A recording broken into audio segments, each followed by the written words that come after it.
ಎಲ್ರಿಗೂ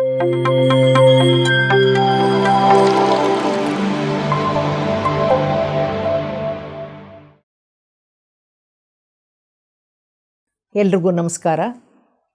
ನನ್ನ ಆತ್ಮಗುರುಗಳಾದ ಬ್ರಹ್ಮರ್ಷಿ ಪಿತಾಮಹ ಸುಭಾಷ್ ಪತ್ರಿಜಿಯವರ ದಿವ್ಯ ಚೈತನ್ಯಕ್ಕೆ ಹೃದಯಪೂರ್ವಕ ಪ್ರಣಾಮಗಳು. ಪತ್ರಿಜಿಯವರು ಹುಣ್ಣಿಮೆ ಧ್ಯಾನಕ್ಕೆ ಸಂಬಂಧಪಟ್ಟಂಗೆ ಕೆಲವು ಟಾಸ್ಕ್ಗಳನ್ನು ನನಗೆ ಕೊಟ್ಟಿದ್ದರಿಂದ ಅದನ್ನು ಪರಿಪಾಲಿಸೋ ಪ್ರಕ್ರಿಯೆಯಲ್ಲಿ ಜ್ಞಾನನಿಷ್ಠೆಯಿಂದ ನಾನು ತಿಳ್ಕೊಂಡಂಥ ಹಲವು ವಿಚಾರಗಳನ್ನು ನಿಮಗೆ ನನ್ನ ಹಿಂದಿನ ಉಪನ್ಯಾಸದಲ್ಲಿ ತಿಳಿಸಿದ್ದೀನಿ. ಅಧ್ಯಾತ್ಮ ಹೇಗೆ ಅಂತಂದರೆ, ಕೇಳಿಸ್ಕೊಳ್ಳುವಾಗ ಚೆನ್ನಾಗಿದೆ ಅನಿಸುತ್ತೆ, ಮನನ ಮಾಡಿಕೊಳ್ಳೋಕ್ಕೆ ಹೋದಾಗ ಅಲ್ಲೊಂದು ಇಲ್ಲೊಂದು ನೆನಪಿಗೆ ಬರುತ್ತೆ.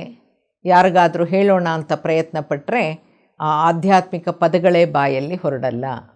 ಈಗಿನ ಮುಂದುವರೆದಿರೋ ತಾಂತ್ರಿಕತೆಯ ಪ್ರಪಂಚದಲ್ಲಿ ಯೂಟ್ಯೂಬನ್ನು ಮತ್ತೆ ಮತ್ತೆ ಪ್ಲೇ ಮಾಡಿಕೊಂಡು ಒಂದೆರಡು ಸಲನಾದರೂ ಕೇಳಿಸ್ಕೊಂಡ್ರೆ ನಮ್ಮ ಜ್ಞಾನ ವೃದ್ಧಿಯಾಗುತ್ತೆ. ಈ ಭೂಮಂಡಲದಲ್ಲಿರೋ ಜೀವರಾಶಿಗಳಿಗೆ ಪ್ರಕೃತಿಯಲ್ಲಿರೋ ಪಂಚಭೂತ ತತ್ವಗಳಲ್ಲಿ ಪೃಥ್ವಿ ಹಾಗೂ ಆಕಾಶ ತತ್ವಗಳು ಮಾನವನಿಗೆ ಹೇಗೆ ಸಹಾಯಕವಾಗಿವೆ, ಹೇಗೆ ಪೂರಕವಾಗಿವೆ, ಮಾನವನ ಜೀವನದಲ್ಲಿ ಆತ್ಮವಿಕಸನಕ್ಕೆ ಪಂಚಭೂತ ತತ್ವಗಳಾದ ಪೃಥ್ವಿ ತತ್ವ ಮತ್ತು ಆಕಾಶ ತತ್ವ ಹೇಗೆ ಪೂರಕವಾಗಿದೆ, ಈ ಆತ್ಮವಿಕಸನದ ಪ್ರಕ್ರಿಯೆಯಲ್ಲಿ ಸೂರ್ಯ ಮತ್ತು ಚಂದ್ರರು ಪೂರಕವಾಗಿ ಹೇಗೆ ಕೆಲಸ ಮಾಡ್ತಾ ಇದ್ದಾರೆ, ನಭೋಮಂಡಲದಲ್ಲಿರುವಂಥ ಸೂರ್ಯ ಚಂದ್ರರ ಅಂಶ ಮಾನವನ ದೇಹದಲ್ಲಿ ಯಾವ ರೂಪದಲ್ಲಿದೆ, ಅವು ಮಾನವನಿಗೆ ಹೇಗೆ ಉಪಯುಕ್ತ ಅಂತ ತಿಳ್ಕೊಂಡ್ವಿ. ಸೂಕ್ಷ್ಮ ರೂಪದಲ್ಲಿರೋ ಕಾರಣ ಶರೀರದಲ್ಲಿ ಜನ್ಮಾಂತರಗಳಿಂದ ಕೂಡಿಟ್ಟುಕೊಂಡಿರುವಂಥ ನಮ್ಮ ತಪ್ಪು ನಡವಳಿಕೆಗಳನ್ನು, ಪಾಪಗಳನ್ನು, ಕಾರ್ಯಕಾರಣಗಳನ್ನು, ಘಟನೆಯ ನೆನಪುಗಳನ್ನು, ಕರ್ಮಗಳನ್ನು ಹುಣ್ಣಿಮೆಯ ಧ್ಯಾನಾಗ್ನಿಯಿಂದ ಹಾಗೂ ಜ್ಞಾನಾಗ್ನಿಯಿಂದ ಸುಟ್ಟು ಹಾಕೋ ಸೂಕ್ಷ್ಮ ವ್ಯವಸ್ಥೆಯಾಗಿರೋದು ಕೂಡ ಆ ಪರಮಾತ್ಮನಿಂದನೇ. ಯಾಕೆಂದರೆ ನಾವೆಲ್ಲರೂ ನಮ್ಮ ಕರ್ಮಗಳನ್ನು ಇದೇ ಭೂಮಿಯಲ್ಲಿ ಸವಸಿ ಇದೇ ಭೂಮಿಯಿಂದಾನೇ ಪರಿಪೂರ್ಣ ಜ್ಞಾನವನ್ನು ಪಡೆದು ನಮ್ಮ ಜ್ಞಾನ ಮತ್ತು ಅನುಭವದ ಜೊತೆಗೆ ಆ ಪರಮಾತ್ಮನಲ್ಲಿಗೆ ಹಿಂತಿರುಗಬೇಕು ಅಂತನ್ನೋದೇ ಪರಮಾತ್ಮನ ಇಚ್ಛೆ. ಮಾನವ ತನ್ನ ತಪ್ಪುಗಳಿಂದ, ಕರ್ಮಗಳಿಂದ, ಕಷ್ಟಗಳಿಂದ ತಾನೇ ಹೊರಬರೋಕೆ, ಮಾನವ ಮಾಧವನಾಗೋಕೆ ಹುಣ್ಣಿಮೆ ಧ್ಯಾನ ಅತ್ಯುತ್ತಮ ಆಧ್ಯಾತ್ಮಿಕ ಮಾರ್ಗ ಅಂತಾನೂ, ಹುಣ್ಣಿಮೆ ಧ್ಯಾನವನ್ನು ಪರಿಪೂರ್ಣ ವೈದ್ಯ ಅಂತನೂ ಹಿಂದಿನ ಸಂಚಿಕೆಯಲ್ಲಿ ತಿಳ್ಕೊಂಡ್ವಿ.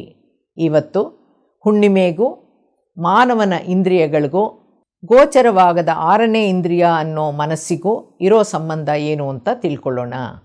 ಭೂಮಂಡಲದ ಮೇಲಿರೋ ಯಾವುದೇ ವಸ್ತುವನ್ನಾಗಲಿ, ಭೂಮಂಡಲದಿಂದ ಗೋಚರಿಸೋ ಯಾವುದೇ ವಸ್ತುವನ್ನಾಗಲಿ, ಗ್ರಹಗಳನ್ನಾಗಲಿ ಅಥವಾ ನಮಗೆಟಕದೇ ಇರೋ ಯಾವುದೇ ವಸ್ತು ವಿಷಯಗಳನ್ನು ಗ್ರಹಿಸೋಕ್ಕಾಗಲಿ, ತಿಳಿಯೋಕ್ಕಾಗಲಿ ಅಥವಾ ತಿಳಿಸೋಕ್ಕಾಗಲಿ ನಮಗೆ ಪಂಚೇಂದ್ರಿಯಗಳು ಬೇಕೇ ಬೇಕು. ಅಂದರೆ ನಮಗೆ ಕಣ್ಣು, ಕಿವಿ, ಮೂಗು, ಚರ್ಮ ಮತ್ತು ನಾಲಿಗೆ ಬೇಕೇ ಬೇಕು. ನಿಜ. ಆಧ್ಯಾತ್ಮಿಕವಾಗಿ ನಮಗೆ 4 ರೀತಿಯ ಕಣ್ಣುಗಳಿವೆ: ಚರ್ಮಚಕ್ಷು, ಮನೋಚಕ್ಷು, ದಿವ್ಯಚಕ್ಷು ಹಾಗೂ ಜ್ಞಾನಚಕ್ಷು. ಅತೀಂದ್ರಿಯ ಅನುಭವಗಳನ್ನು ಹಾಗೂ ಅನುಭೂತಿಗಳನ್ನು ಪಡೆಯೋಕೆ ಬೇಕಿರೋದು ಚರ್ಮಚಕ್ಷುವಲ್ಲ, ಇಂದ್ರಿಯಾತೀತ ದಿವ್ಯಚಕ್ಷು. ನಾವು ಇರಬೇಕಾಗಿರುವಂಥ ಸ್ಥಿತಿ ಮಾನಸಿಕ ಪ್ರಶಾಂತ ಸ್ಥಿತಿ, ಆಲೋಚನಾರಹಿತ ಸ್ಥಿತಿ ಹಾಗೂ ಅತಿಶಕ್ತಿಶಾಲಿ ಸುಪ್ತ ಮನಸ್ಸಿನ ಸ್ಥಿತಿ, ಸುಪ್ತ ಪ್ರಜ್ಞಾ ಸ್ಥಿತಿ. ಇದು ಸಾಧ್ಯ ಆನಾಪಾನಸತಿ ಧ್ಯಾನದಲ್ಲಿ, ಅದರಲ್ಲೂ ಹುಣ್ಣಿಮೆ ಧ್ಯಾನದಲ್ಲಿ. ಆನಾಪಾನಸತಿ ಧ್ಯಾನದ ಮೂಲಕ ಸಹಜವಾಗೇ ಸುಪ್ತ ಸ್ಥಿತಿಯ ಪ್ರಾರಂಭಿಕ ಹಂತ ತಲುಪಬಹುದು. ಆಗಿದ್ದರೂ ಕೂಡ ಹುಣ್ಣಿಮೆ ಧ್ಯಾನದ ಮೂಲಕ ಆಳವಾದ ಸುಪ್ತ ಮನಸ್ಸಿನ ಸ್ಥಿತಿಯನ್ನು, ಸುಪ್ತ ಪ್ರಜ್ಞಾಸ್ಥಿತಿಗಳನ್ನು ಬೇಗ ತಲುಪಿ ಆ ಸುಪ್ತಾವಸ್ಥೆಗಳಲ್ಲಿ ವಿವಿಧ ಆಧ್ಯಾತ್ಮಿಕ ಅನುಭವಗಳನ್ನು ಹೊಂದಬಹುದೇ ಹೊರತು ಯಾವುದೇ ರೀತಿಯ ಪೂಜೆಗಳಿಂದಲೂ ಅಲ್ಲ, ಪ್ರಯೋಗಾಲಯದ ಸಂಶೋಧನೆಗಳಿಂದನೂ ಅಲ್ಲವೇ ಅಲ್ಲ ಅಂತ ಪತ್ರಿಸರು ಖಡಾಖಂಡಿತವಾಗಿ ಘಂಟಾಘೋಷವಾಗಿ ತಿಳಿಸ್ತಾ ಇದ್ದರು. ಆಕಾಶ ತತ್ವಗಳಲ್ಲಿ ಒಂದಾದ ಚಂದ್ರಗ್ರಹ, ಹುಣ್ಣಿಮೆ ಚಂದ್ರನ ಬೆಳಕು ಹೇಗೆ ಪೃಥ್ವಿ ತತ್ವಗಳಾದ ಭೂಮಿ ಮೇಲೆ, ಮಾನವನ ಮೇಲೆ, ಮಾನವನ ಸೂಕ್ಷ್ಮ ಮನಸ್ಸು ಮತ್ತು ಭಾವನೆಗಳ ಮೇಲೆ ಪ್ರಭಾವ ಬೀರುತ್ತೆ ಅಂತಂದರೆ, ವೈಜ್ಞಾನಿಕವಾಗಿ ಹುಣ್ಣಿಮೆ ದಿನ ಚಂದ್ರ ಭೂಮಿಗೆ ಅತಿ ಹತ್ತಿರ ಬರೋದರಿಂದ ಹುಣ್ಣಿಮೆ ಚಂದ್ರನಿಗೂ ಚಂದ್ರನಿಂದ ಪ್ರತಿಫಲಿಸೋ ಬೆಳಕಿನ ಕಂಪನಾ ತರಂಗಗಳಿಗೂ ಭೂಮಿಯ ಗುರುತ್ವಾಕರ್ಷಣೆಗೂ ಸಮುದ್ರ ಸಾಗರದಲ್ಲಿ ಉಂಟಾಗುವಂಥ ಏರಿಳಿತಗಳಿಗೂ ನೇರವಾದ ಸಂಬಂಧ ಇದೆ ಅಂತ ವಿಜ್ಞಾನಿಗಳು ಕಂಡುಹಿಡಿದಿದ್ದಾರೆ. ಭೂಗ್ರಹವು ಹೇಗೆ 70% ನೀರಿನಿಂದ ಆವೃತವಾಗಿದೆಯೋ ಹಾಗೆಯೇ ಈ ಮಾನವನ ದೇಹದಲ್ಲೂ ಕೂಡ 70%ಕ್ಕೂ ಹೆಚ್ಚು ನೀರಿನ ಅಂಶ ಇರೋದರಿಂದ ಹುಣ್ಣಿಮೆ ದಿನ ಸಾಗರಗಳಲ್ಲಿ ಉಂಟಾಗೋ ಏರಿಳಿತಗಳಂತೆಯೇ ಮಾನವನ ಶರೀರದಲ್ಲೂ ಸೆಳೆತದ ಪ್ರಭಾವ ಹೆಚ್ಚಿ ಕಂಪನಗಳು ಭೌತಿಕವಾಗಿಯೂ ಕಂಡುಬರುತ್ತೆ. ಭೂಮಿಗೆ ಹೇಗೆ ಗುರುತ್ವಾಕರ್ಷಣಾ ಶಕ್ತಿ ಇದೆಯೋ ಅದೇ ರೀತಿ ಚಂದ್ರಗ್ರಹಕ್ಕೂ ಗುರುತ್ವಾಕರ್ಷಣಾ ಶಕ್ತಿ ಇದೆ. ಚಂದ್ರನಿಗಿಂತ ಭೂಮಿಗೆ 6 ಪಟ್ಟು ಹೆಚ್ಚು ಗುರುತ್ವಾಕರ್ಷಣಾ ಶಕ್ತಿ ಇದೆ. ಮಾನವನ ಶರೀರನೂ ಕೂಡ ಒಂದು ಅಯಸ್ಕಾಂತದಂತೆಯೇ ಕೆಲಸ ಮಾಡುತ್ತೆ. ಮಾನವನ ಶರೀರನೂ ಕೂಡ ಮ್ಯಾಗ್ನೆಟ್ ಹಾಗೆ ಕಾರ್ಯನಿರ್ವಹಿಸೋದ್ರಿಂದಾನೇ ಮಲಗುವಾಗ ಉತ್ತರಕ್ಕೆ ತಲೆ ಹಾಕಿ ಮಲಗೋಲ್ಲ. ಹುಣ್ಣಿಮೆ ರಾತ್ರಿ ಮಾನವನ ಶರೀರದಲ್ಲೂ ಸೆಳೆತದ ಪ್ರಭಾವ ಹೆಚ್ಚಿ ದೇಹದಲ್ಲಿ ಕಂಪನಗಳು ಉಂಟಾಗೋದಲ್ಲದೆ ಮಾನಸಿಕವಾಗಿಯೂ ಉದ್ರೇಕಗೊಂಡವರಾಗಿರ್ತಾರೆ. ಕೆಲವರು ಅದನ್ನು ಭೂತ ಪ್ರೇತಗಳ ಮೈ ಮೇಲೆ ಬಂದಿದೆ ಅಂತನೋ ಅಥವಾ ಆ ವ್ಯಕ್ತಿಯ ಹುಚ್ಚು ಹುಣ್ಣಿಮೆ ಅಮಾವಾಸ್ಯೆಗಳಲ್ಲಿ ತಾರಕಕ್ಕೇರಿ ಅವರನ್ನು ನಿಯಂತ್ರಿಸೋಕ್ಕಾಗ್ದೇನೆ ಕೈಕಾಲುಗಳನ್ನು ಕಟ್ಟಾಕಿರೋದನ್ನು ನೋಡಿದ್ದೀವಿ ನಾವು. ಡೋಗೆನ್ ಅನ್ನೋವಂಥ ಝೆನ್ ಮಾಸ್ಟರ್ ಹೇಳ್ತಾರೆ, ಹುಣ್ಣಿಮೆ ಚಂದ್ರನಿಂದ ಭೂಮಿಯ ಕಡೆ ಬರುವಂಥ ಕಂಪನಗಳನ್ನು ಸಹಿಸಕ್ಕಾಗ್ದೇನೆ ಈ ಸ್ಥಿತಿಯಲ್ಲಿ ಯಾರು ಉದ್ರೇಕಕ್ಕೊಳಗಾಗ್ತಾ ಇರ್ತಾರೋ ಅಂತಹವರನ್ನು ಸರಿದಾರಿಯಲ್ಲಿ ಮಾರ್ಗದರ್ಶಿಸಿ ಪ್ರತಿನಿತ್ಯದ ಧ್ಯಾನದಲ್ಲಿ ತೊಡಗಿಸಿದ್ದೇ ಆದಲ್ಲಿ ಅವರ ದೇಹ ಚಂದ್ರನ ಕಂಪನಗಳನ್ನೂ ಸಹಿಸಿ ಅವರು ಪ್ರಬುದ್ಧರಾಗಬಹುದು, ಅವರಲ್ಲಿ ಕುಂಡಲಿನಿ ಜಾಗೃತ ಆಗಬಹುದು ಅಂತ ಹೇಳಿದ್ದಾರೆ.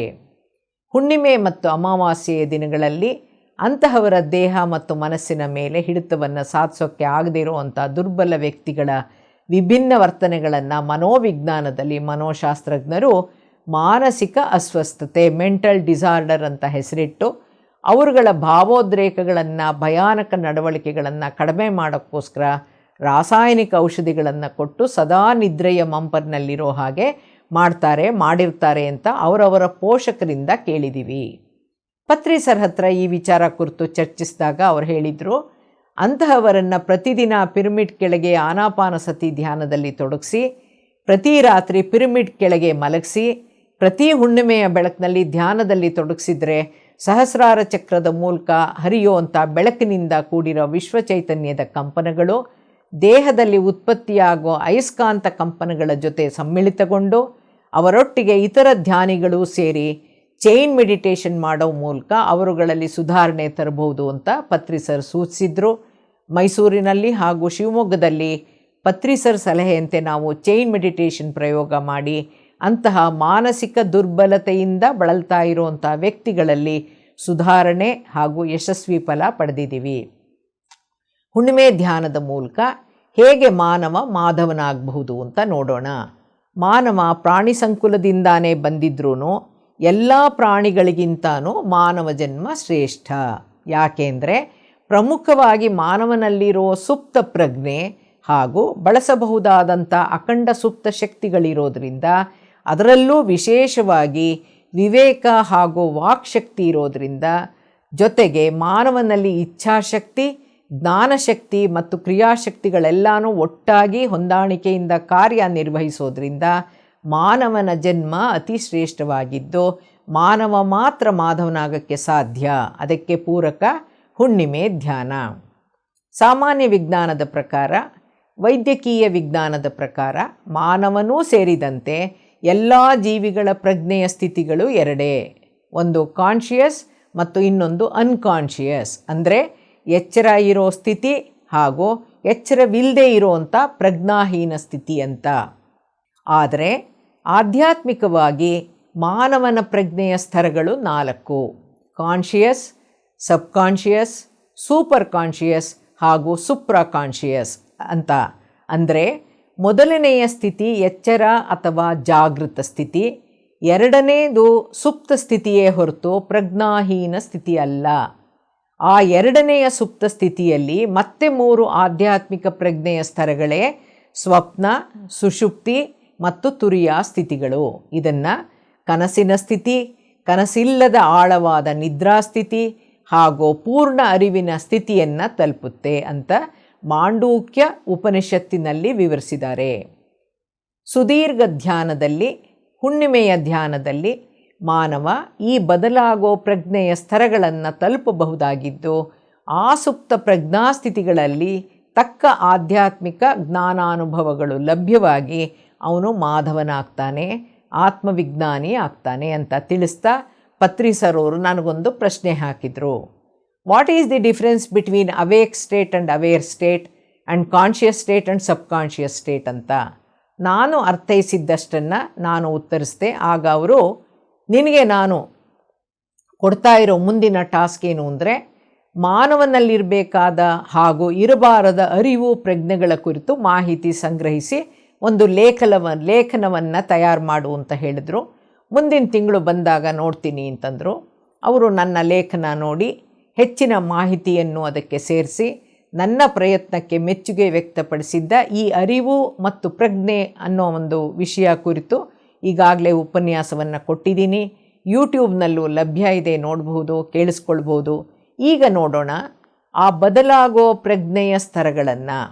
ಕಾನ್ಷಿಯಸ್ ಸ್ಟೇಟ್, ಅವೇಕ್ ಸ್ಟೇಟ್ ಅಂದರೆ ಏನು? ಕಾನ್ಷಿಯಸ್ ಸ್ಟೇಟ್, ಅವೇಕ್ ಸ್ಟೇಟ್ ಅಂದರೆ ಎಚ್ಚರ ಸ್ಥಿತಿಯಲ್ಲ, ಜಾಗೃತ ಸ್ಥಿತಿಯಲ್ಲಿ ಪ್ರಜ್ಞೆಯು ದೇಹ ಮತ್ತು ಇಂದ್ರಿಯಗಳ ಮೂಲಕ ಜಗತ್ತನ್ನು ಅನುಭವಿಸುತ್ತಿದೆ ಅನ್ನುವಂಥ ಅರಿವು ಇರುತ್ತೆ. ಅದನ್ನು ಮೆದುಳಲ್ಲಿ ಬೀಟಾ ಕಂಪನಗಳು ಅಂತ ಅಂದರೆ 10ರಿಂದ 14 ಸೈಕಲ್ಸ್ ಪರ್ ಸೆಕೆಂಡ್ ಇರುತ್ತೆ. ಸಬ್ಕಾನ್ಷಿಯಸ್ ಸ್ಟೇಟ್ನಲ್ಲಿ 3 ಸ್ಥಿತಿಗಳಿದೆ. ಒಂದು ಸ್ವಪ್ನ ಸ್ಥಿತಿ, ಅದನ್ನು ಡ್ರೀಮ್ ಸ್ಟೇಟ್ ಅಂತಾರೆ. ಧ್ಯಾನದ ಮೂಲಕ ಆಳವಾಗಿ ಹೋದಂತೆ ದೇಹದ ಅರಿವು ಮಾಯವಾಗಿ ಪ್ರಜ್ಞೆಯು ಮನಸ್ಸಿನೊಂದಿಗೆ ಸಂವಹನ ನಡೆಸುತ್ತೆ. ಇದೇ ಕನಸಿನ ಸ್ಥಿತಿ, ಸ್ವಪ್ನ ಸ್ಥಿತಿ. ಮುಂದಿನ ಸ್ಥಿತಿ ಸುಷುಪ್ತಿ ಸ್ಥಿತಿ, ಡೀಪ್ ಸ್ಲೀಪ್ ಸ್ಟೇಟ್ ಅಂತ, ಆಳವಾದ ನಿದ್ರೆಯ ಸ್ಥಿತಿ. ಇಲ್ಲಿ ಮನಸ್ಸು ಸಂಪೂರ್ಣವಾಗಿ ಕರಗುತ್ತೆ. ಪ್ರಜ್ಞೆಯು ಮನಸ್ಸು ಮತ್ತು ಅದರ ಕಲ್ಪನೆಗಳಿಲ್ಲದ ಖಾಲಿ ಸ್ಥಿತಿಯನ್ನು ಅನುಭವಿಸುತ್ತೆ. ಮುಂದಿನ ಸ್ಥಿತಿ ತುರಿಯ ಸ್ಥಿತಿ. ಇಲ್ಲಿ ಪ್ರಜ್ಞೆಯು ಅಂದರೆ ಕಾನ್ಷಿಯಸ್ನೆಸ್ ದೇಹ ಮತ್ತು ಇಂದ್ರಿಯಗಳು, ಮನಸ್ಸು, ಬುದ್ಧಿ ಮತ್ತು ಅಹಂಕಾರವನ್ನು ಮೀರಿ ಆತ್ಮನೊಂದಿಗೆ ಒಂದಾಗ್ತಾನೆ. ಆತ್ಮ ಪ್ರಕಾಶಿಸುತ್ತೆ. ಆಧ್ಯಾತ್ಮಿಕ ಸತ್ಯಗಳು ತಿಳಿದು ಭ್ರಮೆಗಳು, ತಪ್ಪು ತಿಳುವಳಿಕೆಗಳು ಮಾಯವಾಗುತ್ತೆ. ಈ ಸ್ಥಿತಿಯಲ್ಲಿ ಸತ್ಯ, ಚಿತ್ ಅಂತಂದರೆ ಪ್ರಜ್ಞೆ, ಆನಂದ ಪ್ರಾಪ್ತಿಯಾಗುತ್ತೆ. ಇದು ಜ್ಞಾನೋದಯದ ಸ್ಥಿತಿ. ಧ್ಯಾನದಲ್ಲಿ ತೊಡಗಿರುವಾಗ ನಮ್ಮ ಸ್ಥಿತಿಗಳಿಗೆ ಅನುಗುಣವಾಗಿ ನಮ್ಮ ಮೆದುಳಿನ ಕಂಪನಗಳಲ್ಲಿ ವ್ಯತ್ಯಾಸವಾಗುತ್ತೆ ಅನ್ನೋದನ್ನು ನ್ಯೂರೋ ಸೈನ್ಸ್ ವೈಜ್ಞಾನಿಕವಾಗಿಯೂ ಸಂಶೋಧನಾತ್ಮಕವಾಗಿಯೂ ಅರ್ಥೈಸೋಕ್ಕೆ ಪ್ರಯತ್ನಿಸಿ ಮಿದುಳಲ್ಲಾಗೋ ವಿಭಿನ್ನ ಕಂಪನಗಳನ್ನು ಎಲೆಕ್ಟ್ರೋಎನ್ಸೆಫೆಲೋಗ್ರಾಫ್ ಅಂದರೆ EEG ಯಂತ್ರಗಳ ಮೂಲಕ ಪರೀಕ್ಷಿಸಿ ಬದಲಾಗೋ ಮೆದುಳಿನ ಕಂಪನ ಸ್ಥಿತಿಗಳನ್ನು, ಹಂತಗಳನ್ನು ಬೀಟಾ, ಆಲ್ಫಾ, ಗಾಮಾ ಹಾಗೂ ಡೆಲ್ಟಾ ಸ್ಥಿತಿ ಅಂತ ಹೆಸರಿಸಿದ್ದಾರೆ.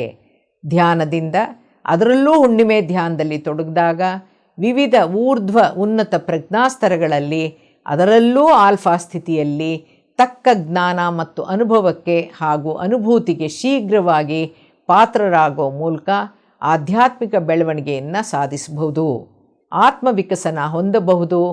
ಸುಪ್ತ ಪ್ರಜ್ಞಾ ಸ್ಥಿತಿಗಳಲ್ಲಿ ತಕ್ಕ ಆಧ್ಯಾತ್ಮಿಕ ಜ್ಞಾನಾನುಭವಗಳು ಲಭ್ಯವಾಗಿ ಅವನು ಮಾಧವನಾಗ್ತಾನೆ, ಆತ್ಮವಿಜ್ಞಾನಿ ಆಗ್ತಾನೆ.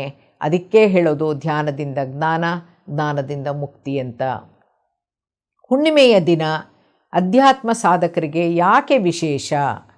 ಹುಣ್ಣಿಮೆಯ ದಿನದ ಧ್ಯಾನದಲ್ಲಿ ಬ್ರಹ್ಮಾಂಡದಲ್ಲಿರುವಂಥ ವಿಶ್ವಶಕ್ತಿ ಚೈತನ್ಯವು ಮಾನವನ ಸೂಕ್ಷ್ಮ ಶರೀರ, ಮನೋಮಯ ಶರೀರಗಳಲ್ಲಿ ತುಂಬಿಕೊಂಡು ಆಧ್ಯಾತ್ಮಿಕ ಸಾಧನೆಗೆ ಸಹಕರಿಸುತ್ತೆ. ಬುದ್ಧ ಹೇಳೋ ತರಹ ನಿಮಗೆ ನೀವೇ ಬೆಳಕಾಗ್ತೀರಿ, ಅಂದರೆ ಬಿ ಎ ಲೈಟ್ ಅಂಟು ಯೋರ್ ಸೆಲ್ಫ್ ಅಂತ. ಹುಣ್ಣಿಮೆಯಂದು ಭೂಮಿಯಲ್ಲಿ ಲಭ್ಯವಿರೋ ಬೆಳಕಿನ ಪ್ರವಾಹದಿಂದ ನಿಮ್ಮ ದೇಹದ ಜೀವಕೋಶಗಳು ಜಾಗೃತವಾಗುತ್ತವೆ. ನಿಮ್ಮ ಇಡೀ ದೇಹವು ಬೆಳಕಿನಿಂದ ತುಂಬಿ ನಿಮಗೆ ನೀವೇ ಬೆಳಕಾಗ್ತೀರಿ. ಕಾರಣ ಶರೀರದಲ್ಲಿರೋ ಗತಜನ್ಮಗಳ ನೆನಪುಗಳು, ಕಾರಣ ಕಾರ್ಯಗಳು, ಪಾಪಕರ್ಮಗಳು ಧ್ಯಾನಾಗ್ನಿಯಿಂದ ಭಸ್ಮವಾಗುತ್ತೆ, ಅಳಿಸಿ ಹೋಗುತ್ತೆ. ಅದರಿಂದ ಎಷ್ಟೋ ಪುನರ್ಜನ್ಮಗಳು ಕಡಿಮೆಯಾಗುತ್ತೆ. ಕರ್ಮಭೂಮಿ ಮೇಲೆ ವಾಸಿಸೋ ಮಾನವರನ್ನು ಉದ್ಧರಿಸಕ್ಕೆ ಉನ್ನತಾತ್ಮರು, ಸೂಕ್ಷ್ಮ ಶರೀರಧಾರಿಗಳು ಊರ್ಧ್ವಲೋಕದಿಂದ ಭೂಲೋಕಕ್ಕೆ ಪ್ರಯಾಣಿಸೋ ದಿನ, ಸಹಕರಿಸೋ ದಿನ ಹುಣ್ಣಿಮೆ. ಪೌರ್ಣಮಿಯಂದು ನಮ್ಮ ಎಲ್ಲ ಗುರುಗಳು, ಪರಮಗುರುಗಳು, ಆಸ್ಟ್ರಲ್ ಮಾಸ್ಟರ್ಸು, ದಿವ್ಯಾತ್ಮಗಳು ಪ್ರಜ್ಞೆಯ ರೂಪದಲ್ಲಿ ಭೂಮಿಯತ್ತ ಧಾವಿಸೋದ್ರಿಂದ ನೆನೆದವರ ಮನದಲ್ಲಿ ನೆಲೆಸೋದು ಮಾತ್ರ ಅಲ್ಲದೆ ಧ್ಯಾನದಲ್ಲಿ ತೊಡಗಿದವರಿಗೆ ದಿವ್ಯ ಶಕ್ತಿ ಮತ್ತು ದಿವ್ಯ ಜ್ಞಾನವನ್ನು ದಯಪಾಲಿಸ್ತಾರೆ. ನಮ್ಮ ಅನುಮಾನಗಳನ್ನು ಬಗೆಹರಿಸ್ತಾರೆ. ಆಧ್ಯಾತ್ಮಿಕ ಸತ್ಯಗಳನ್ನು ತಿಳಿಸಿಕೊಡ್ತಾರೆ. ಪೂರ್ವ ಜನ್ಮಗಳ ದರ್ಶನ ಮಾಡಿಸ್ತಾರೆ. ಚೈತನ್ಯದ ಇತರ ಸ್ತರಗಳಿಗೆ, ಲೋಕಗಳಿಗೆ ಕರ್ಕೊಂಡು ಹೋಗ್ತಾರೆ. ಹುಣ್ಣಿಮೆ ಧ್ಯಾನದಲ್ಲಿ ನನ್ನ ಪ್ರಯಾಣ ಬೇರೆ ಯಾವುದೋ ಲೋಕಕ್ಕಾಗಿ ಅಲ್ಲಿದ್ದ ವಿಚಿತ್ರ ಮಾನವರನ್ನು ನೋಡಿದ ಅನುಭವ ನನಗಾಗಿತ್ತು. ಪತ್ರಿ ಸರ್ನ ನನ್ನ ಅನುಭವವನ್ನು ವಿವರಿಸಿ ಹೇಳೋವರೆಗೂ ನನಗೆ ನನ್ನ ಅನುಭವ ಆಗಿದ್ದು ಏಲಿಯನ್ಸ್ ಬಗ್ಗೆ ಅಂತ ಗೊತ್ತೇ ಇರಲಿಲ್ಲ. ಈ ಅನುಭವವಾದ ಮಾರನೇ ದಿನವೇ ಪೇಪರ್ನಲ್ಲಿ ಏಲಿಯನ್ಸ್ ಬಗ್ಗೆ ಒಂದು ಲೇಖನವನ್ನು ಓದಿ ಏಲಿಯನ್ಸ್ ಕುರಿತು ಹೆಚ್ಚಿನ ಮಾಹಿತಿ ಸಿಕ್ತು. Knowledge flows from all directions ಅನ್ನೋ ಮಾತು ನಿಜವಾಯಿತು. ಹುಣ್ಣಿಮೆ ದಿನ ಮಹಾತ್ಮರು, ಬ್ರಹ್ಮಜ್ಞಾನಿಗಳು, ಋಷಿಪುಂಗವರು, ತಪಸ್ವಿಗಳು ಅವತರಿಸೋ ದಿನ ಅಂತ ಹೇಳ್ತಾರೆ.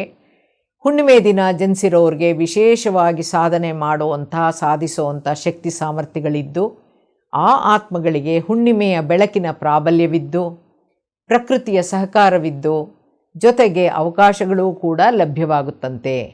ಹುಣ್ಣಿಮೆ ದಿನ ಅವತರಿಸಿರುವಂಥ ಮಹಾತ್ಮರು, ಬ್ರಹ್ಮಜ್ಞಾನಿಗಳು, ಋಷಿಪುಂಗವರು, ತಪಸ್ವಿಗಳು ನನಗೆ ತಿಳಿದಿರೋ ಹಾಗೆ ವ್ಯಾಸ ಮಹರ್ಷಿಗಳು, ದತ್ತಾತ್ರೇಯ, ಬುದ್ಧ, ಹನುಮಂತ, ಅಕ್ಕ ಮಹಾದೇವಿ, ವಾಲ್ಮೀಕಿ, ಗುರುನಾನಕ್, ಸಂತ ಕಬೀರ್ ದಾಸ್, ಗುರು ರವಿದಾಸ್, ವರದಹಳ್ಳಿ ಶ್ರೀಧರ ಸ್ವಾಮಿಗಳು ಹಾಗೂ ಶ್ರೀನಾರಾಯಣ ಗುರುಗಳು. ಹುಣ್ಣಿಮೆ ಧ್ಯಾನದ ಮೂಲಕ ನಮ್ಮ ಪ್ರಯಾಣ ಒಳಮುಖವಾಗೋದ್ರಿಂದ ಈ ಜನ್ಮದ ಹುಟ್ಟಿನ ಉದ್ದೇಶವನ್ನು, ಪರ್ಪಸ್ ಆಫ್ ಲೈಫ್ ತಿಳಿಯೋಕ್ಕೆ ಅವಕಾಶವಾಗುತ್ತೆ. ಆಂತರ್ಯದಲ್ಲಿರೋ ದೈವತ್ವವನ್ನು ಅರಿಯೋದ್ರಿಂದ ನಮ್ಮ ಆತ್ಮನ ತಂದೆ ಅಂದರೆ ಪೂರ್ಣಾತ್ಮ ಯಾರು ಅಂತ ಗೊತ್ತಾಗುತ್ತೆ. ನಮ್ಮಲ್ಲಿರೋ ನ್ಯೂನ್ಯತೆಗಳು ಶಕ್ತಿ ಸಾಮರ್ಥ್ಯವಾಗಿ ಪರಿವರ್ತನೆಗೊಳ್ಳೋಕ್ಕೆ ಬೇಕಿರುವಂಥ ದಿವ್ಯಶಕ್ತಿ ಹಾಗೂ ಸಹಾಯ ಹಸ್ತ ಪೂರ್ಣಾತ್ಮನಿಂದ ಲಭಿಸುತ್ತೆ. ಪರಾಣಮಯ ಕೋಶ, ವಿಜ್ಞಾನಮಯ ಕೋಶ ಮತ್ತು ಆನಂದಮಯ ಕೋಶಗಳಲ್ಲಿ ಪೂರ್ಣ ಪ್ರಜ್ಞೆ ಉಂಟಾಗೋದ್ರಿಂದ ಸೂಕ್ಷ್ಮ ಶರೀರಯಾನ ಸಾಧ್ಯವಾಗುತ್ತೆ. ಹುಣ್ಣಿಮೆ ಧ್ಯಾನದಿಂದ ಅತೀಂದ್ರಿಯ ಶಕ್ತಿಗಳು ಜಾಗೃತಗೊಂಡು ಟೆಲಿಪತಿ ಕಳಿಸೋಕ್ಕೆ ಹಾಗೂ ಗ್ರಹಿಸೋಕ್ಕೆ ಸಾಧ್ಯವಾಗುತ್ತೆ. ಕ್ಲೇರ್ ಆಡಿಯನ್ಸ್ ಮತ್ತು ಕ್ಲೇರ್ ವಾಯನ್ಸ್ ಸಾಧ್ಯವಾಗುತ್ತೆ. ಅಂದರೆ ಅಶರೀರವಾಣಿ ಕೇಳಿಸೋಕ್ಕೆ ಶುರುವಾಗುತ್ತೆ ಹಾಗೂ ದಿವ್ಯ ಚಕ್ಷು ತೆರೆಕೊಂಡು ದರ್ಶನಾನುಭವ ಉಂಟಾಗುತ್ತೆ. ಹುಣ್ಣಿಮೆ ಧ್ಯಾನವು ಅಧ್ಯಾತ್ಮ ಅನ್ವೇಷಕರಿಗೆ, ಬಾಹ್ಯ ಪ್ರಪಂಚದಿಂದ ಒಳಮುಖವಾಗಿ ಪ್ರಯಾಣಿಸೋಕ್ಕೆ ಬಯಸೋರಿಗೆ, ಅವರಲ್ಲೇ ಇರೋ ದೈವತ್ವವನ್ನು ಅರಿಯೋ ಪ್ರಯತ್ನದಲ್ಲಿರೋರಿಗೆ ಸಹಾಯಕವಾಗಿದೆ, ಪೂರಕವಾಗಿದೆ. ಧ್ಯಾನ ಸಾಧನೆಗಳಿಗೆ ಹುಣ್ಣಿಮೆ ದಿನ, ಅದರ ಹಿಂದಿನ ದಿನ ಹಾಗೂ ಹುಣ್ಣಿಮೆಯ ಮಾರನೇ ದಿನ ಕೂಡ ಸೂಕ್ತ ಅಂತ theosophical society of India president ಆಗಿದ್ದ ಬ್ಲವಾತ್ಸ್ಕಿ ಹಾಗೂ ಋಷಿಕೇಶದ ಸ್ವಾಮಿ ಶಿವಾನಂದರು ಈ ಮೂರೂ ದಿನಗಳು ಧ್ಯಾನಕ್ಕೆ ಪ್ರಶಸ್ತ ಅಂತ ಅವರ ಥಾಟ್ ಪವರ್ ಪುಸ್ತಕದಲ್ಲಿ ತಿಳಿಸಿದ್ದಾರೆ.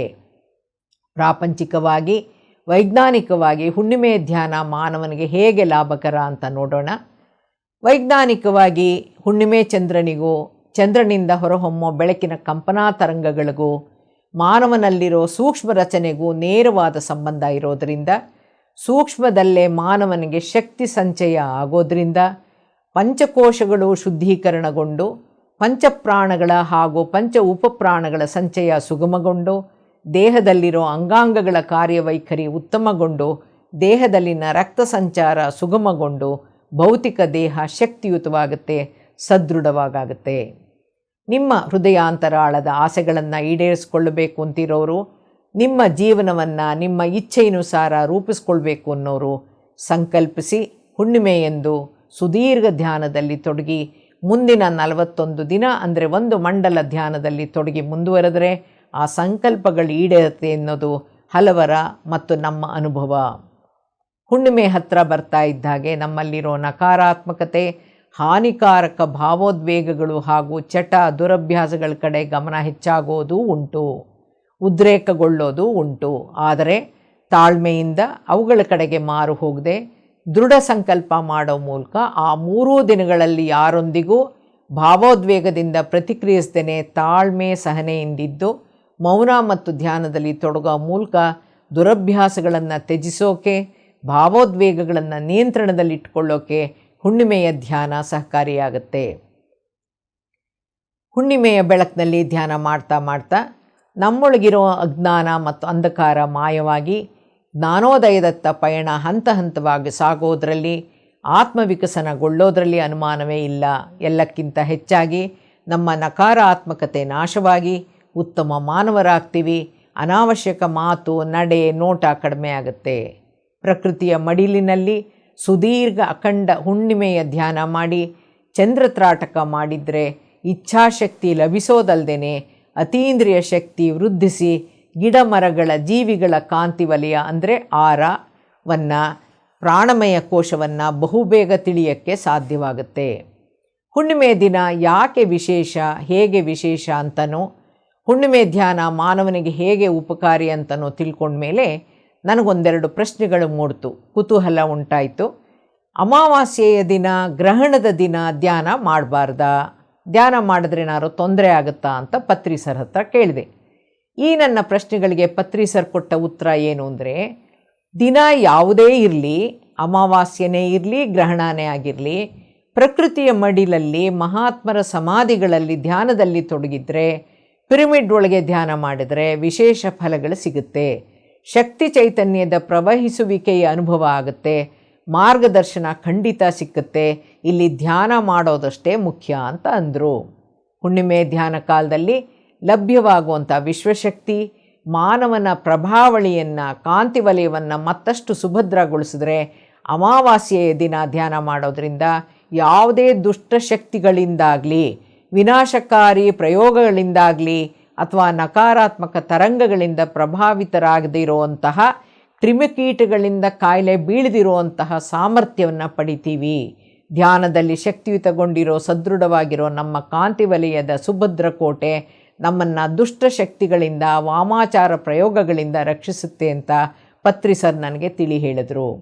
ನಾವು ಶಿವಮೊಗ್ಗದಿಂದ 18 ಜನ ಧ್ಯಾನಿಗಳು ಪಿರಮಿಡ್ ಪ್ರವಾಸ ಕೈಗೊಂಡು ಬಳ್ಳಾರಿಯ ಮೂಲಕ ಉರುಕೊಂಡ ಪಿರಮಿಡ್ ತಲುಪಿ ಇಡೀ ರಾತ್ರಿ ಪಿರಮಿಡ್ ಒಳಗೆ ಕಿಂಗ್ಸ್ ಚೇಂಬರ್ನಲ್ಲಿ ಧ್ಯಾನ ಮಾಡೋಕ್ಕೆ ತಯಾರಾದ್ವಿ.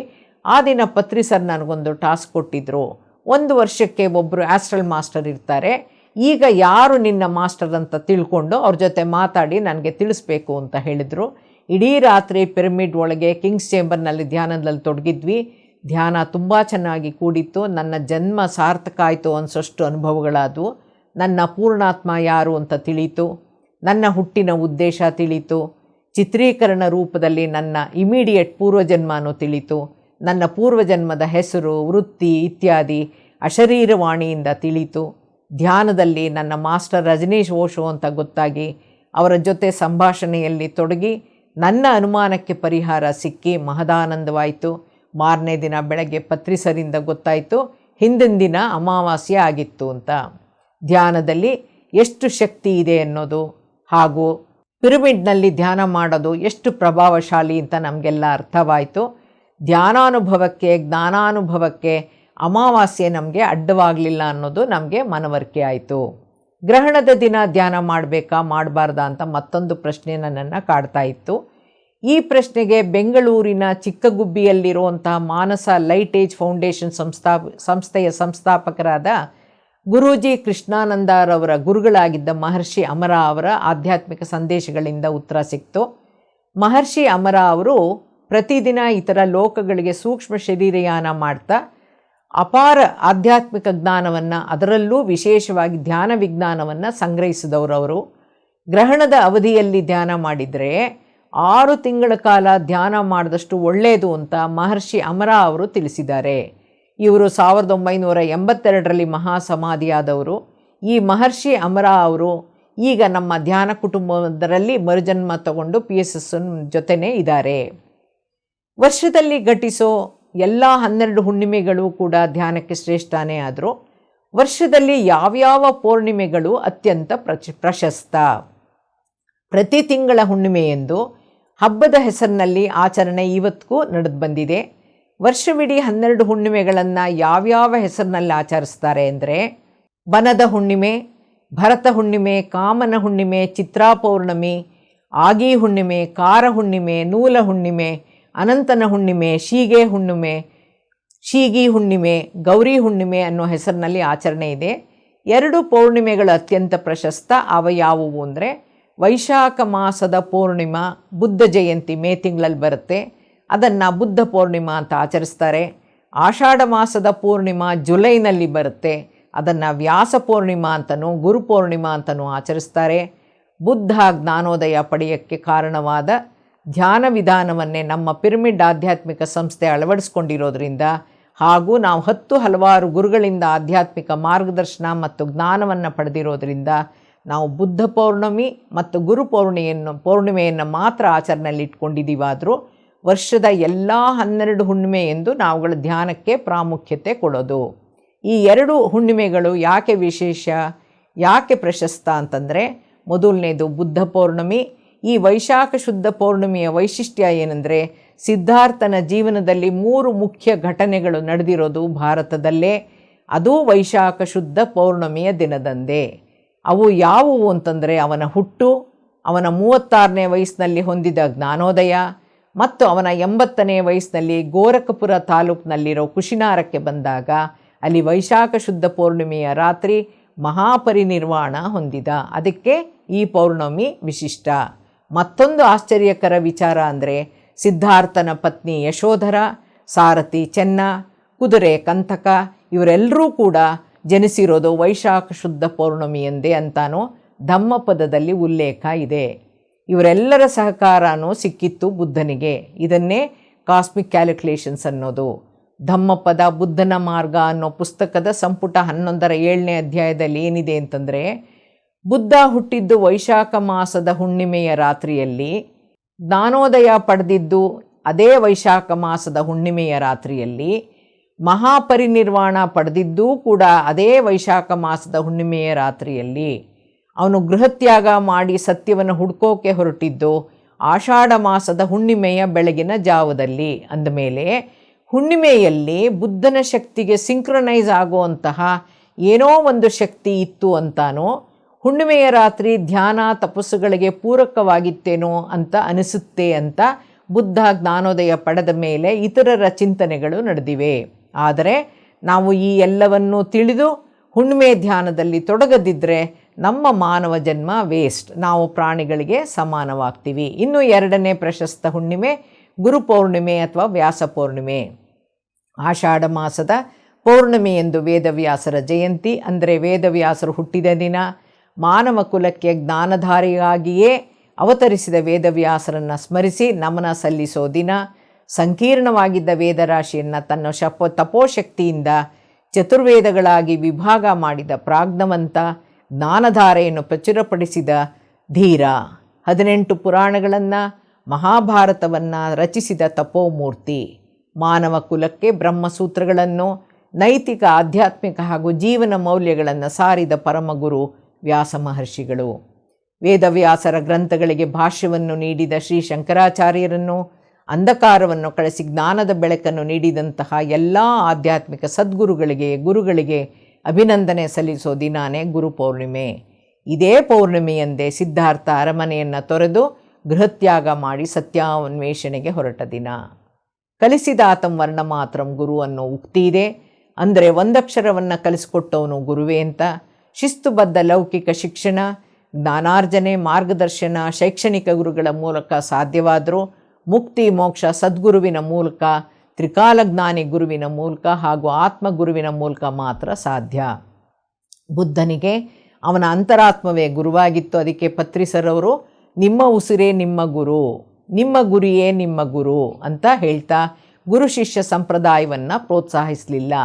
ತಮ್ಮನ್ನು ತಾವೆಂದು ಧ್ಯಾನ ಗುರು ಅಂತ ಸಂಬೋಧಿಸ್ಕೊಳ್ಳದೇ ಇದ್ದರೂ ಕೂಡ ನಮಗೆಲ್ಲ ಪತ್ರಿಸರ್ ಧ್ಯಾನ ಗುರುಗಳೇ, ನಿಮ್ಮೆಲ್ಲರ ಆತ್ಮಗುರುಗಳೇ ತಾನೇ ಮಾಸ್ಟರ್ಸ್. ಇನ್ನು ಮುಂದೆ ಪತ್ರಿಸರ್ ಸೇರಿದಂತೆ ಇವರೆಲ್ಲರಿಗೂ ನಮನಗಳನ್ನು ಸಲ್ಲಿಸೋ ದಿನಾನೇ ಗುರು ಪೌರ್ಣಮಿ. ಮಾಸ್ಟರ್ಸ್, ಈ ದಿನದ ವಿಷಯವಾಗಿದ್ದ ಪತ್ರಿಸರ್ ಕಾನ್ಸೆಪ್ಟ್ ಹುಣ್ಣಿಮೆಯ ವೈಶಿಷ್ಟ್ಯತೆಯ ಬಗ್ಗೆ ಸಾರಾಂಶವನ್ನು ಸಂಕ್ಷಿಪ್ತವಾಗಿ ಹೇಳೋದಾದರೆ, ಹುಣ್ಣಿಮೆ ಧ್ಯಾನಕ್ಕೆ ಶ್ರೇಷ್ಠ. ಧ್ಯಾನದಿಂದ ಜ್ಞಾನ, ಜ್ಞಾನದಿಂದ ಮುಕ್ತಿ. ಮುಕ್ತಿ ಎಂದರೆ ಹುಟ್ಟು ಸಾವಿನ ಚಕ್ರದಿಂದ ಬಿಡುಗಡೆ. ಹುಟ್ಟು ಸಾವಿನ ಚಕ್ರದಿಂದ ಬಿಡುಗಡೆಯಾಗಬೇಕಿದ್ರೆ ನಮ್ಮ ಜನ್ಮಾಂತರದ ಕರ್ಮಗಳನ್ನು ಅನುಭವಿಸಿ ಮುಗಿದಿರಬೇಕು. ಇಲ್ಲವೇ ಶಿಸ್ತುಬದ್ಧವಾಗಿ ಧ್ಯಾನದಲ್ಲಿ, ಹುಣ್ಣಿಮೆ ಧ್ಯಾನದಲ್ಲಿ ತೊಡಗಿ ಕಾರಣ ಶರೀರದಲ್ಲಿ ಶೇಖರಣೆಯಾಗಿರೋ ಪಾಪ ಮತ್ತು ಪುಣ್ಯ ಕರ್ಮದ ದಾಖಲೆಗಳನ್ನು ಧ್ಯಾನಾಗ್ನಿಯಿಂದ ಭಸ್ಮ ಮಾಡಿಕೊಳ್ಳಬಹುದು.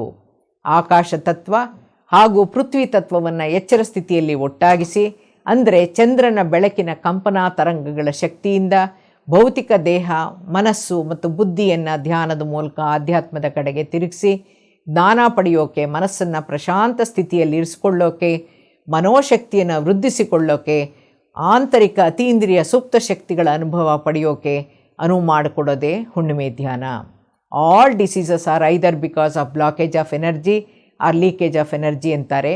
ಪ್ರಜ್ಞಾಪೂರ್ವಕವಾಗಿ ಹುಣ್ಣಿಮೆ ಧ್ಯಾನದಲ್ಲಿ ತೊಡಗಿದಾಗ ಚೈತನ್ಯದ ಹರಿಯುವಿಕೆಯಲ್ಲಿ ಆಗಿರೋ ಸೂಕ್ಷ್ಮ ವ್ಯತ್ಯಾಸಗಳನ್ನು, ಅಡಚಣೆಗಳನ್ನು, ಸೋರಿಕೆಗಳನ್ನು ಸೂಕ್ಷ್ಮದಲ್ಲೇ ರಿಪೇರಿ ಮಾಡಿಕೊಳ್ಳುವಂತಹ ವಿಶ್ವಶಕ್ತಿ ಚೈತನ್ಯ ಧ್ಯಾನದಲ್ಲಿ ಲಭ್ಯವಾಗಿ ದೈಹಿಕ ಆರೋಗ್ಯ ಮತ್ತು ಮಾನಸಿಕ ಸಮತೋಲನ ಲಭಿಸುತ್ತೆ.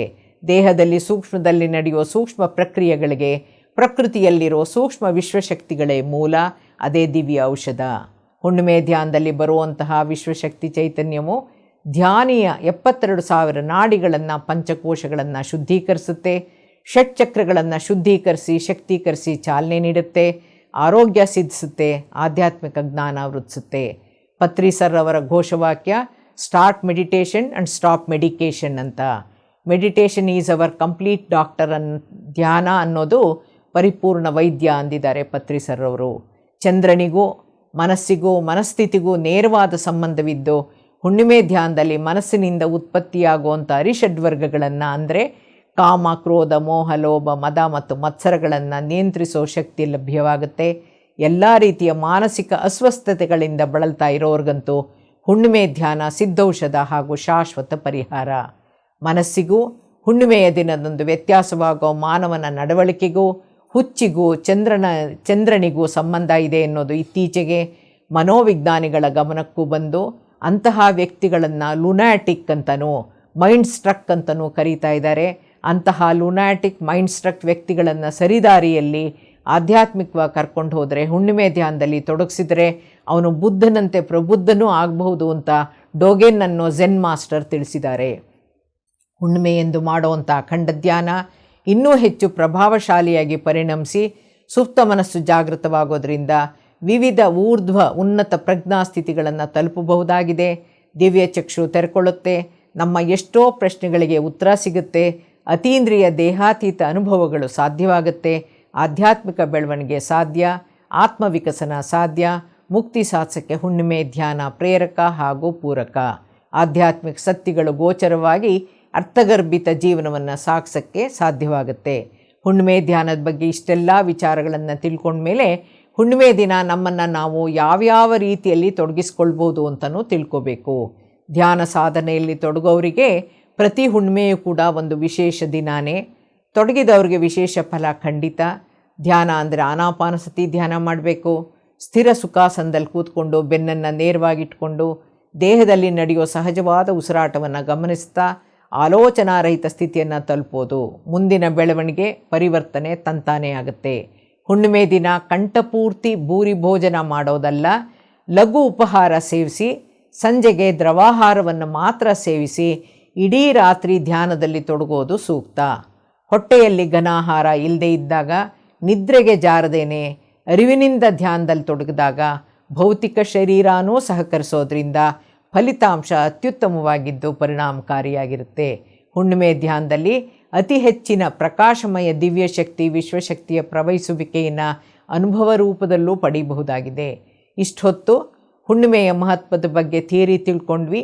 ಪ್ರಾಕ್ಟಿಕಲ್ಲಾಗಿ ಹುಣ್ಣಿಮೆ ದಿನ ನಾವೇನೇನು ಮಾಡ್ಬೋದು, ನಮ್ಮನ್ನು ನಾವು ಹೇಗೆ ತೊಡಗಿಸ್ಕೊಳ್ಬಹುದು ಅಂತಲೂ ನೋಡೋಣ. ಹುಣ್ಣಿಮೆ ಚಂದ್ರನ ಬೆಳಕಿನಲ್ಲಿ ಕೂತ್ಕೊಂಡು ಪಿರಮಿಡ್ ಟೋಪಿ ಧರಿಸಿ ಧ್ಯಾನ ಮಾಡಬಹುದು. ಪತ್ರಿ ಸರ್ ಸೃಷ್ಟಿಸಿರುವಂಥ ಆಸ್ಟ್ರಲ್ ಪಿರಮಿಡ್ನ ಆಹ್ವಾನಿಸಿಕೊಳ್ಬಹುದು. ಮನೆಯ ಕಿಟಕಿ ಬಾಗಿಲುಗಳನ್ನು ತೆರೆದಿಟ್ಟು ಮನೆಯಲ್ಲೇ ಕುರ್ಚಿಯ ಮೇಲೆ ಕುಳಿತು ಧ್ಯಾನದಲ್ಲಿ ತೊಡಗಬಹುದು.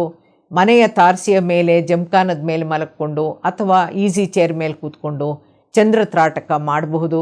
ಧ್ಯಾನ ಕೇಂದ್ರಗಳಲ್ಲಿ ಪಿರಮಿಡ್ಗಳಲ್ಲಿ ಸಾಮೂಹಿಕ ಧ್ಯಾನ ಮಾಡಬಹುದು. ಪ್ರಕೃತಿ ಪರಿಸರದಲ್ಲಿ ಹರಿಯೋ ನೀರಿನ ಮಡ್ಲಲ್ಲಿ ಪಿರಮಿಡ್ ಟೋಪಿ ಧರಿಸಿ ಕೂತ್ಕೊಂಡು ಧ್ಯಾನ ಮಾಡ್ಬೋದು. ಇಡೀ ರಾತ್ರಿ ಧ್ಯಾನದಲ್ಲಿ ತೊಡಗಕ್ಕೆ ಇಚ್ಛೆ ಇರೋರು, ಮಂಡಿ ನೋವಿರೋರು ಹಾಸಿಗೆ ಮೇಲೆ ಕೂತ್ಕೊಂಡೇ ಗೋಡೆಗೆ ಒರಗಿಕೊಂಡು ಕಾಲುಗಳನ್ನು ಚಾಚಿ ದೀರ್ಘಕಾಲ ಧ್ಯಾನ ಮಾಡ್ಬೋದು. ನಂತರ ಕಣ್ಣುಗಳನ್ನು ತೆರೀದೆ ಕೈಕಾಲು ಚಾಚಿ ಶವಾಸನದ ಭಂಗಿಯಲ್ಲಿ ಮಲಗಿದರೆ ಯೋಗ ನಿದ್ರೇನೂ ಆಗಿ ಧ್ಯಾನಾನುಭವಗಳು ಮುಂದುವರಿಯುತ್ತೆ. ಹುಣ್ಣಿಮೆ ಧ್ಯಾನ ಮಾಡಿ ಅದರ ಲಾಭ ಪಡೀಲೇಬೇಕು ಅನ್ನೋ ಸಂಕಲ್ಪ ನಿಮ್ಮದೇ ಆಗಿದ್ದರೆ ಇಷ್ಟೆಲ್ಲ ಆಪ್ಷನ್ಸ್ ಇದೆ. ತಡ ಯಾಕೆ? ಇವತ್ತಿನಿಂದಾನೇ ಈಗಲಿಂದಾನೇ ಆನಾಪಾನಸತಿ ಧ್ಯಾನ ಪ್ರಾರಂಭಿಸಿ ಮುಂಬರೋ ಹುಣ್ಣಿಮೆ ದಿನ ಆಸುಪಾಸು ದಿನ ಸೇರಿ 3 ದಿನ ಸುದೀರ್ಘ ಅಖಂಡ ಧ್ಯಾನದಲ್ಲಿ ತೊಡಗಿ ಹುಣ್ಣಿಮೆ ಧ್ಯಾನದ ಫಲದವನ್ನು ಪ್ರಾಪ್ತಿ ಮಾಡಿಕೊಳ್ಳಿ ಅಂತ ಹೇಳ್ತಾ, ಇದುವರೆಗೆ ಹುಣ್ಣಿಮೆಯ ವೈಶಿಷ್ಟ್ಯತೆಯ ಬಗ್ಗೆ ಮಾಹಿತಿಪೂರ್ಣವಾದ ಈ ಜ್ಞಾನವನ್ನು ನಾನು ನಿಮ್ಮೊಂದಿಗೆ ಹಂಚಿಕೊಳ್ಳೋಕ್ಕೆ ಅವಕಾಶನ ಕಲ್ಪಿಸಿಕೊಟ್ಟ PMCಗೆ ಹೃದಯಪೂರ್ವಕ ಧನ್ಯವಾದಗಳನ್ನು ಅರ್ಪಿಸ್ತೀನಿ. ಹುಣ್ಣಿಮೆಯ ವೈಶಿಷ್ಟ್ಯತೆಗೆ ಸಂಬಂಧಿಸಿದಂಗೆ 4 ಟಾಸ್ಕ್ಗಳನ್ನು ಪತ್ರಿ ಸರ್ ನನಗೆ ಕೊಟ್ಟು ಇಷ್ಟು ವಿಚಾರಗಳನ್ನು ಸಂಗ್ರಹಿಸೋಕೆ ಪ್ರೇರಕರಾದ ನನ್ನ ಆತ್ಮಗುರುಗಳಾದ ಬ್ರಹ್ಮರ್ಷಿ ಪಿತಾಮಹ ಪತ್ರಿಜಿಯವರಿಗೆ ಕೃತಜ್ಞತಾಪೂರ್ವಕವಾಗಿ ಧನ್ಯವಾದಗಳನ್ನು ಅರ್ಪಿಸ್ತಾ ಇದ್ದೀನಿ. Thank you, thank you, thank you. PMC Kannada channel ಅನ್ನು ಲೈಕ್ ಮಾಡಿ, ಶೇರ್ ಮಾಡಿ, ಸಬ್ಸ್ಕ್ರೈಬ್ ಮಾಡಿ ಮತ್ತು ಮಾಡಿಸಿ. ಎಲ್ಲರಿಗೂ ಧನ್ಯವಾದಗಳು.